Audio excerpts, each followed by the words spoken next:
नमस्कार साथियों, आपका स्वागत है आपके अपने YouTube चैनल स्मार्ट स्टडी में। जैसा कि आप लोग जानते हैं, हमारी प्रश्नोत्तर की श्रृंखला चल रही थी जिसमें हम बाल विकास एवं शिक्षा शास्त्र में जो नया टॉपिक जुड़ा है रीट की सिलेबस में, चिंतन, कल्पना एवं तर्क, उसके प्रश्नों के बारे में बात कर रहे थे। तो इसकी हम पहली एक वीडियो देख चुके हैं, बना चुके हैं, उसको अब अवश्य देख लें। ये दूसरी वीडियो है, इसमें हम इसके महत्वपूर्ण प्रश्नों के बारे में चर्चा करेंगे। वीडियो को अंत तक जरूर देखें। ये वीडियो आपके परीक्षा में काफ़ी महत्वपूर्ण योगदान देगी। इस वीडियो में जो चिंतन, कल्पना एवं तर्क जो टॉपिक है, उसके जो महत्वपूर्ण प्रश्न हैं उनका संकलन किया गया है। तो वीडियो को अंत तक जरूर देखें, अपने दोस्तों के साथ शेयर भी जरूर करें।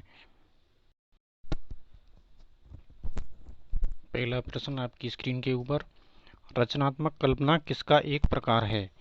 उत्पादनात्मक कल्पना, कलात्मक कल्पना, सैद्धांतिक कल्पना, इनमें से कोई नहीं। दोस्तों, इसका आंसर देने से पहले हम थोड़ा कल्पना के बारे में जान लेते हैं कि ये उत्पादनात्मक कल्पना, कलात्मक कल्पना, सैद्धांतिक कल्पना, ये क्या होता है।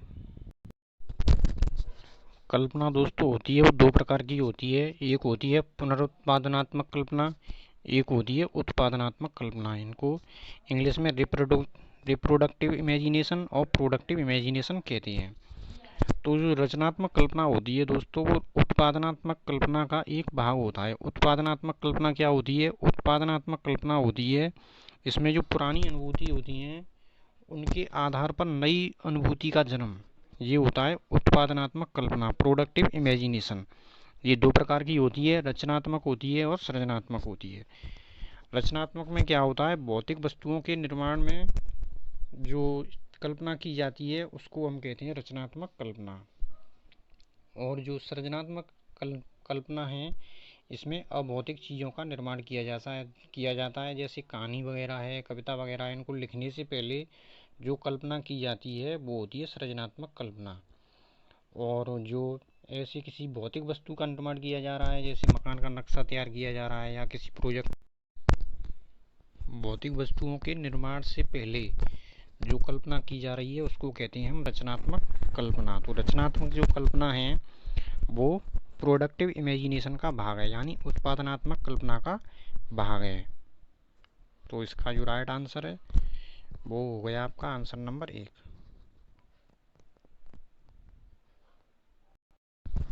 नेक्स्ट प्रश्न, निम्नांकित कथनों पर ध्यान दें तथा दिए गए कूट संकेतों के आधार पर उत्तर दें। परिणामवादी कल्पना का आधार भौतिक होता है। परिणामवादी कल्पना में कार्य परिणाम के बाद व्यक्ति को आनंद की अनुभूति होती है। परिणामवादी कल्पना में व्यक्ति का मस्तिष्क पूरी स्वतंत्रता के साथ कार्य करता है।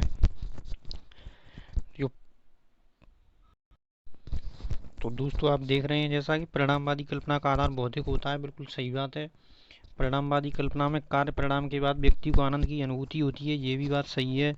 परिणामवादी कल्पना में व्यक्ति का मस्तिष्क पूरी स्वतंत्रता के साथ कार्य करता है, ये बात सही नहीं है, क्योंकि परिणामवादी जो कल्पना होती है वो किसी समस्या को लेकर या किसी विशेष कार्य को लेकर की जाती है कल्पना, उसको हम कहते हैं परिणामवादी कल्पना। यानी किसी काम को लक्ष्य में रख के जो कल्पना की जाती है उसको हम कहते हैं परिणामवादी कल्पना। तो इसमें ये आवश्यक नहीं है कि मस्तिष्क पूरी तरह स्वतंत्रता के साथ कार्य करेगा। इसमें मस्तिष्क है वो उस जो प्रोजेक्ट है या कोई कार्य है उसको ध्यान में रखकर कार्य करता है। यानी इसका जो आंसर है वो 1 और 2 सही है। इसका राइट आंसर हो गया ऑप्शन नंबर 3, 1 और 2 सही है, तीसरा इसका गलत है। यदि शिक्षक द्वारा ताजमहल का वर्णन किए जाने के बाद छात्र उस ताजमहल की अपने आप कल्पना करना प्रारंभ कर देता है तो इसे क्या कहा जाता है?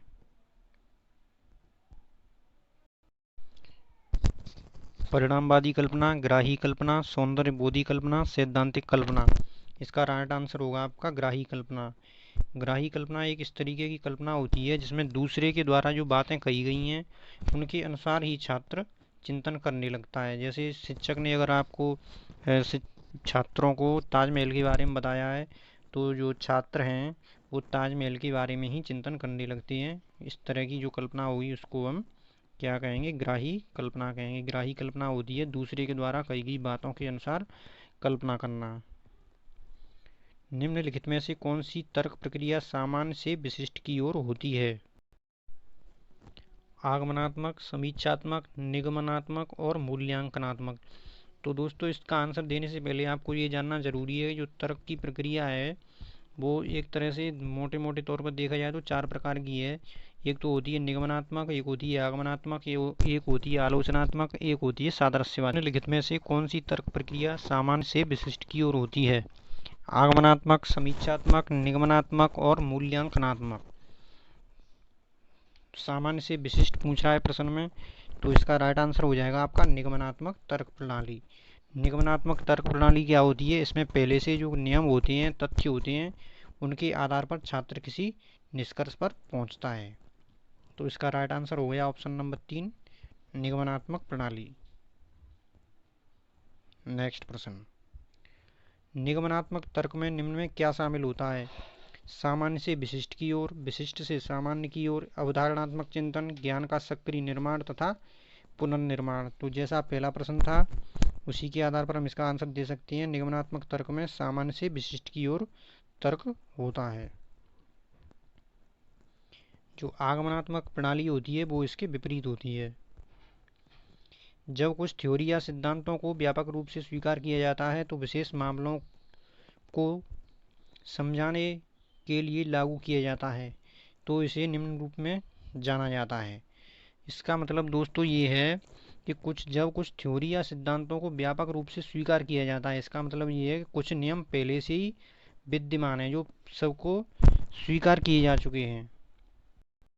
यानी इस तरीके की जो तर्क प्रणाली है इसमें नियम से उदाहरण की ओर, इस तरीके से आप समझ सकते हैं। तो इसका जो राइट आंसर मूल्यांकन करता है सौंदर्यबोध, अमूर्त, तार्किक और सृजनात्मक। इसका राइट आंसर हो जाएगा आपका तार्किक।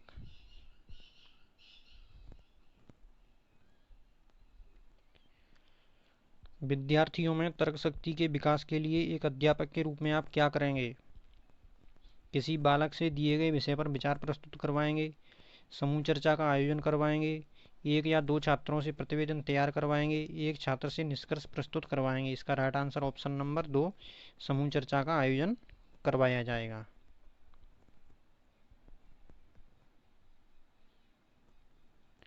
नौ वर्ष के बालक की नैतिक तर्कना आधारित होती है।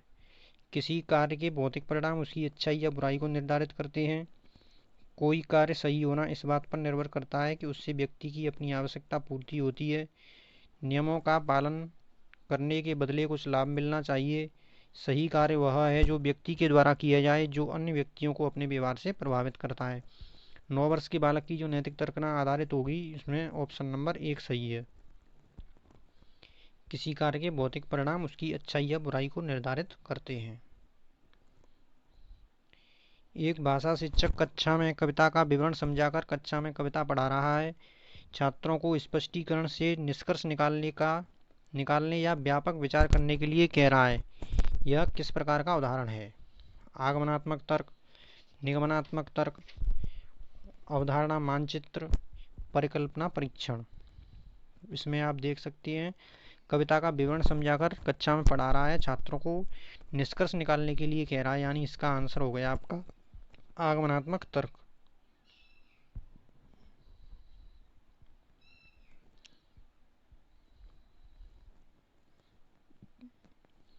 किसी विशेष परिस्थिति में किए गए सामान्य सिद्धांत को लागू करने की क्षमता को क्या कहा जाता है?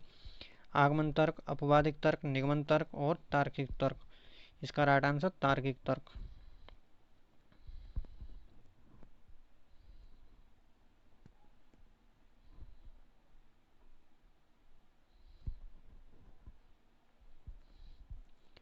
किस मानसिक गतिविधि के माध्यम से उपलब्ध जानकारी को निष्कर्ष में स्थानांतरित किया जाता है? चिंतन, समस्या समाधान, तर्क और प्रेरणा। इसका राइट आंसर आपका तर्क।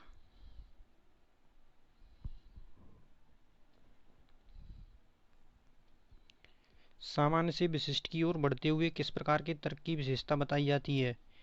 पारगमन तर्क, आगमनात्मक तर्क, निर्गमनात्मक तर्क, प्राक कल्पनात्मक तर्क।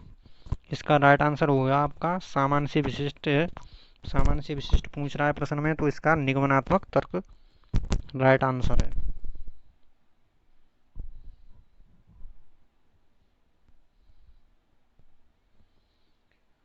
तर्क में एसोसिएशन एक समस्या से शुरू और एक रिक्त स्थान की पूर्ति करनी है के साथ समाप्त होता है। स्वपन, समस्या, समाधान और छवि। इसका राइट आंसर है समाधान।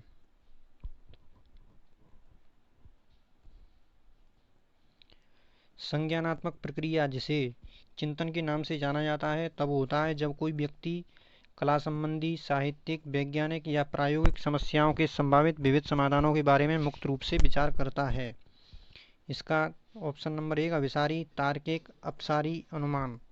इसका राइट आंसर होगा आपका अपसारी चिंतन। यानी ये पूछ रहा है संज्ञानात्मक प्रक्रिया होनी चाहिए, इसमें व्यक्ति कला संबंधी, साहित्यिक, वैज्ञानिक या प्रायोगिक समस्याओं के समाधान के बारे में मुक्त रूप से विचार करता है। मुक्त रूप से विचार करेगा यानी उसका चिंतन अपसारी रूप से होगा।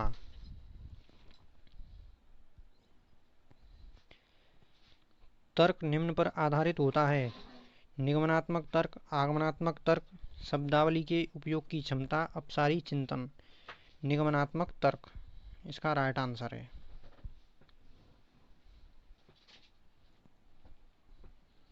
निम्नांकित कथनों पर ध्यान दें तथा दिए गए कूट संकेत के आधार पर उत्तर दें।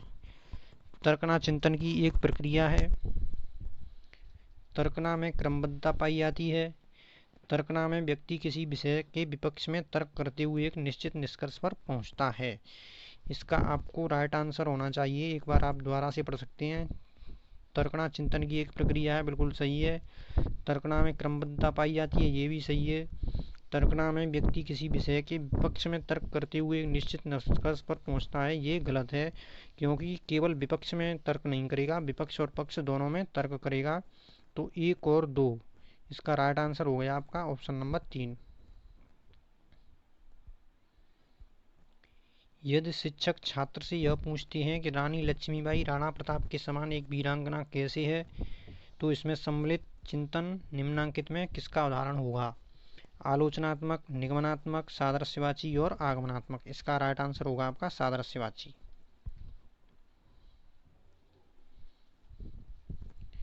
निम्नांकित वाक्यों पर ध्यान दें तथा उसके नीचे दिए गए प्रश्न का उत्तर दें। जहाँ जहाँ धुआं होता है आग होती है, पहाड़ पर धुआं है, पहाड़ पर आग है। उपयुक्त वाक्यों का निष्कर्ष किस तरह की तर्कना का उदाहरण है? जैसा आप देख सकते हैं पहले से ही दे रखा है, जहाँ जहाँ धुआं है वहाँ वहाँ आग है। तो इसका मतलब क्या है? पहाड़ पर धुआं है तो पहाड़ पर आग भी होगी, यानी निगमनात्मक तर्क इसका आपका राइट आंसर होगा। तो दोस्तों इसी प्रकार के महत्वपूर्ण प्रश्नों के लिए आप हमारे साथ जुड़े रहें, चैनल को सब्सक्राइब करें तथा ज़्यादा से ज़्यादा अपने दोस्तों के साथ शेयर करें। आप और किसी विषय से संबंधित महत्वपूर्ण प्रश्न चाहते हो तो आप कमेंट बॉक्स में लिख सकते हैं। आपका अन्य कोई सुझाव हो तो आप कमेंट बॉक्स में लिख सकते हैं। धन्यवाद।